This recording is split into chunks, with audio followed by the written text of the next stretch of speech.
This channel does not promote any violent, harmful, or illegal activities. All content provided by this channel is meant for an educational purpose only. Top quality और consistent performance के लिए सिर्फ silver pump नाम याद रखना। যাদবপুর বিশ্ববিদ্যালয়ে শিক্ষামন্ত্রী ব্রাত্য বসুর ওপর হামলা এবং সেই ঘটনায় শুভেন্দু অধিকারী সেটিং তত্ত্ব খাড়া করছেন। মন্ত্রী কর্মসূচি করতে এলে পুলিশের ব্যবস্থা থাকবে না কেন প্রশ্ন তুলছেন বিরোধী দলনেতা। হিন্দু ভোট কাটতে সিপিএম কে নামিয়েছে তৃণমূল, এমনটাই দাবি শুভেন্দু অধিকারীর। যাদবপুরে তো ব্রাত্য বসু অতিবাদের দ্বারা আক্রান্ত গট আপ সেটিং ইয়েস কেন সবাই জানে মন্ত্রী কর্মসূচি করতে আসবেন কেন? এক নম্বর, কর্মসূচি যদি করতে আসেন পুলিশের ব্যবস্থা থাকবে না কেন? ফুল সেটিং, হিন্দু ভোট কাটবো, মমতাকে রাখবো। হিন্দু ভোট ভাগার জন্য সিপিএমকে নামিয়েছে। 12টা লোকসভা সিট জিতেছে হিন্দু ভোট জিতে। শুভেন্দুবাবু এটা তৃণমূলের মুখপাত্র হিসেবে বলছেন না বিজেপির মুখপাত্র হিসেবে বলছেন, এটা আগে বুঝে নিতে হবে।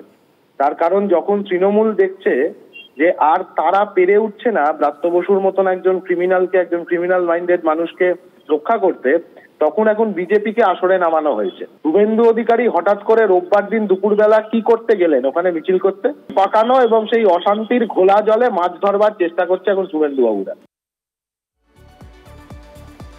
যাদবপুরকে মানে যাদবপুর বিশ্ববিদ্যালয়কে হুঁশিয়ারি আরো এক বিজেপি নেতার। 8 ঘন্টা সময় পেলে যাদবপুর নাকি তিনি ঠান্ডা করে দেবেন, এমনটা হুঙ্কার ওন্দার বিজেপি বিধায়ক অমরনাথ শাখার।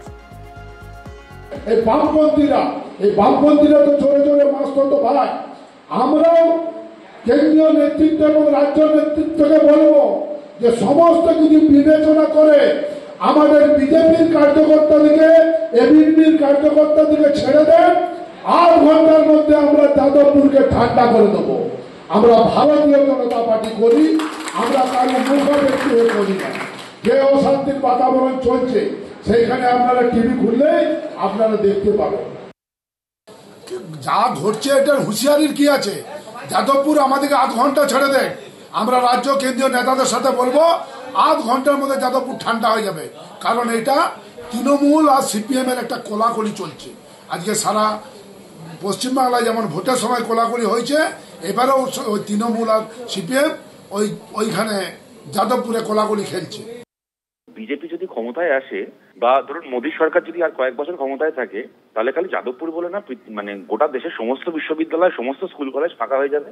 কেননা ছেলেমেয়েরা বুঝে যাবে যে এই দেশে আর পড়াশোনা করে লাভ নেই। ওই কদিন আগে একজন আইআইটি পাস ওই কোন এক বাবাকে দিলেন, আইআইটি বাবা কুম্ভ মেলায় ঘুরে বেরিয়ে গাঁজা খাচ্ছিল। ও আইআইটি পাস করে চাকরি বাকরি পায়নি, কুম্ভ মেলায় ঘুরে বেরিয়ে গাঁজা খেয়ে পড়েছিল। সেরকম যাদবপুর সহ গোটা ভারতের সমস্ত ইউনিভার্সিটির ছেলেমেয়েরাই তখন তাই করবে। মোদীর জমানায় পড়াশোনাও আর হবে না, চাকরি বাকরিও হবে না, কিছুই হবে না, এইসব করে বেড়াতে হবে। কিন্তু আশা করছি মানুষ সেই দুর্দিন আসতে দেবে না।